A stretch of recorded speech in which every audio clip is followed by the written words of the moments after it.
There are things you do every single day that might be secretly making people dislike you. And no, I'm not talking about major personality flaws. I'm talking about those sneaky little habits you don't even realize you have. The ones that slowly but surely make people roll their eyes the second you walk into the room. Let's break it down. First up, interrupting. Yeah, I know, you think you're just excited to add to the conversation, but in reality, you're hijacking someone else's moment. Picture this. Your friend is telling a crazy story about their weekend, and right as they're about to hit the punchline, you blurt out, "Oh my god, that reminds me of this time when boom, you just made it about you." Now they have to decide whether to awkwardly finish their sentence or let you take over. Newsflash, they're annoyed. Let people finish talking before you jump in. It's basic respect. Try this. Next time you're in a conversation, count to 3 in your head before responding. It'll feel weird at first, but you'll be amazed at how much more people appreciate talking to you. Next, one-upping. You probably know that guy. You tell a story about how you met a celebrity once and suddenly he's met 10. You say you ran a 5K and he just casually ran a marathon last week. Congratulations, dude, but nobody asked. One-upping doesn't impress people. It exhausts them.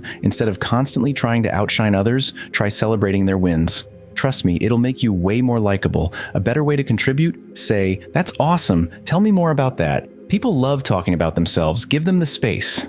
Here's another one, not reading the room. This applies to so many scenarios. Maybe you're cracking jokes at a serious work meeting, or maybe you're unloading your life problems on someone who's clearly in a rush. Pay attention to body language, tone, and context. If someone looks checked out, they probably are. Adjust accordingly. If you're unsure, just ask, "Hey, is this a good time?" Showing that awareness can change the way people respond to you. Oh, and let's talk about texting etiquette, specifically leaving people on read for no reason. Look, I get it. Sometimes life gets busy, but if you're the type who always ghosts people mid-conversation only to pop back in 3 days later with, "Haha, yeah," you're driving people crazy. Nobody expects an instant reply 24/7, but basic courtesy goes a long way. If you're too busy to respond, at least acknowledge the message when you can. Think of it this way. If you were talking to someone in person and they just turned and walked away mid-sentence, it would be weird, right?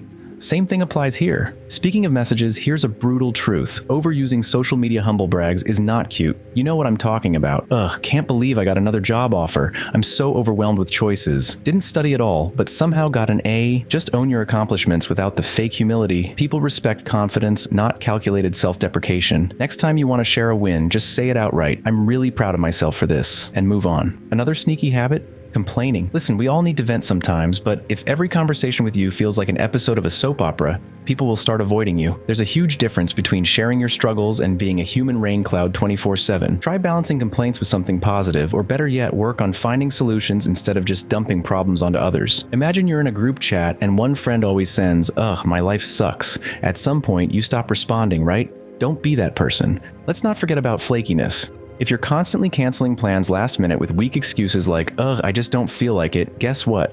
People will stop inviting you. Reliability is one of the easiest ways to build trust. If you make plans, stick to them. If you genuinely can't, give as much notice as possible. And if you're always too busy, don't be surprised when people stop making the effort. A good rule, if you cancel twice in a row, you should be the one to reschedule, not them. Here's a big one, oversharing too soon. Look, vulnerability is great, but there's a difference between being open and unloading your deepest traumas on someone you just met. Imagine you're on a first date and within 10 minutes, you're detailing your childhood traumas, ex-drama, and financial struggles. It's overwhelming. Relationships, whether romantic or platonic, build over time. Let them breathe. Instead of trauma dumping, try gradually sharing personal details as trust builds. There's no rush. Oh, and a personal pet peeve? Not reciprocating interest in others. You know those people who only talk about themselves? You ask them about their weekend and they go on for 10 minutes, but when you answer, they barely nod and move on? Yeah, nobody likes that. If someone shows interest in you, return the favor. Ask questions, engage, show that you actually care. A simple, "How about you?" after answering a question can work wonders.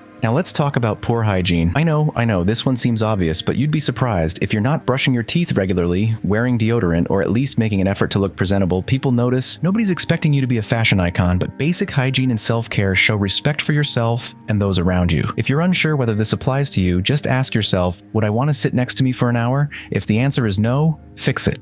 And finally, let's address negativity. Constantly shutting down ideas, shooting down people's excitement, or playing devil's advocate just to be contrary. Yeah, that gets old real fast. Nobody wants to be around someone who drains the energy out of every conversation. If you find yourself being that person, try shifting your mindset. Instead of finding reasons something won't work, ask how it could. Imagine a friend excitedly says they want to start a business, and your first reaction is, "That's risky, most businesses fail." How much better would it be if you asked, "That's awesome, what's your plan?" It's such a small shift, but it changes everything. Look, nobody's perfect. We all have habits that might rub people the wrong way. But if you recognize yourself in some of these, take it as an opportunity to improve. The good news? You can change. Awareness is step one. Now it's up to you. Are you going to keep making these mistakes, or are you going to fix them? The choice is yours.